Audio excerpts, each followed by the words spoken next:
اور اس ایک دن ایک رات نے اللہ تعالیٰ نے مجھے اسپتال میں پتہ نہیں کیا کیا دکھایا اور کیا کچھ میں نے وہاں آس پاس مریضوں کی حالت دیکھی اور ان کی کنڈیشن تو اللہ سب کو موت کو قریب قریب سے دیکھ کے آئی ہوں. تو میں اب ٹھیک ہوں, میں اپنے گھر پہ ہوں, میں تو امی کے پاس بھی ہو کے آ گئی ہوں. کورونا کے بعد کچھ ٹائم امی کے ساتھ ایک ہفتہ گزارا ہے.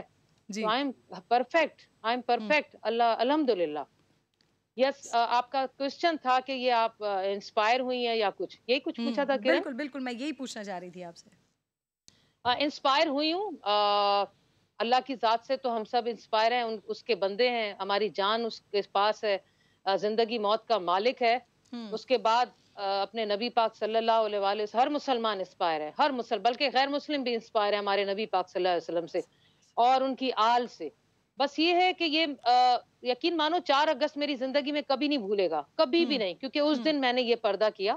اس دن میں اسمبلی بھی گئی, اس دن میں جناح ہاسپٹل بھی گئی, اس دن میں گورنر ہاؤس میں کام تھا ادھر بھی گئی اسی پردے میں, اور بہت سارے کام کیے میں نے.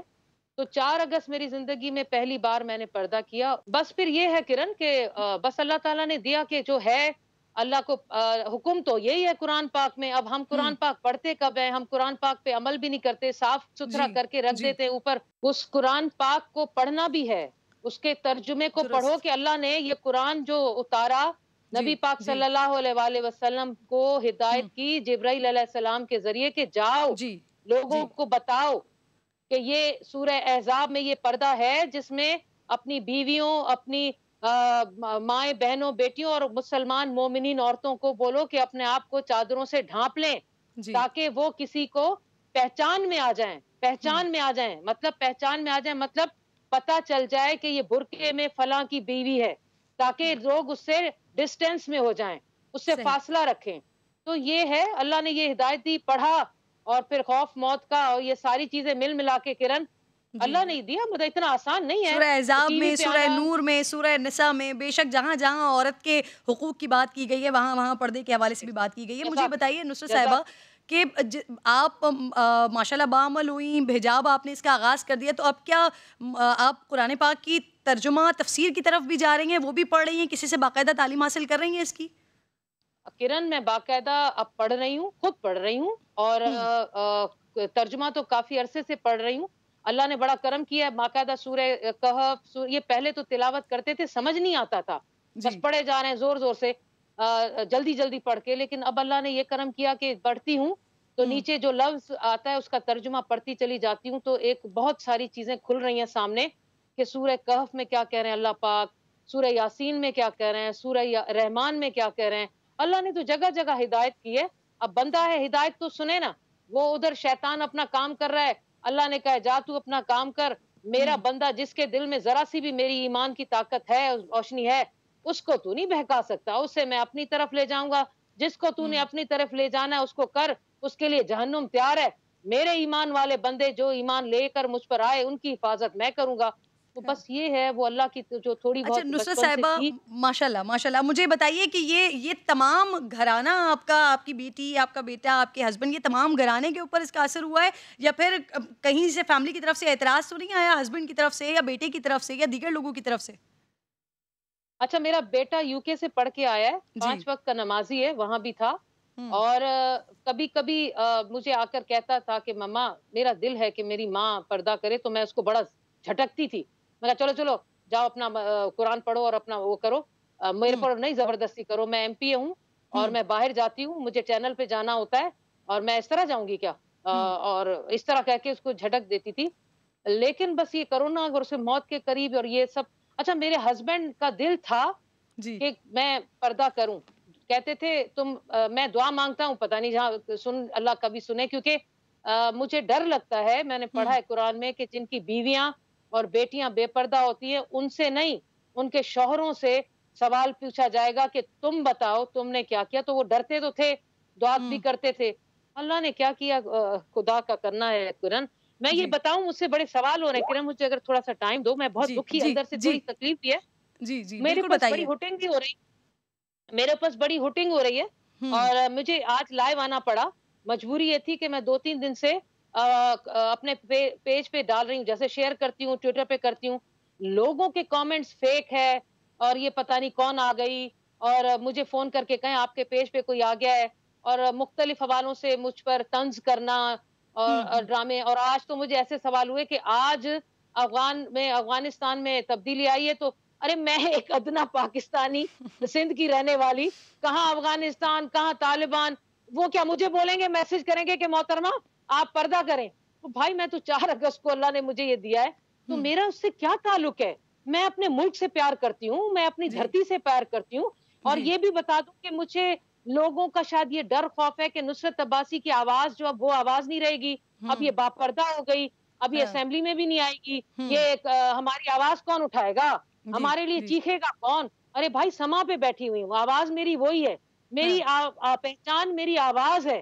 کوئی شاعر نے کہا ہے نا میری آواز میری پہچان، تو میری آواز میری پہچان ہے، اس آواز کو سنو. میں ایگزیکٹلی آپ سے یہی پوچھنے والی تھی کہ آپ کی ایک گرجدار آواز رہتی تھی ہمیشہ اسمبلی میں، تو اب یہ جو تبدیلی آئی ہے اس کے بعد آپ کی آواز میں تو تبدیلی نہیں آئے گی.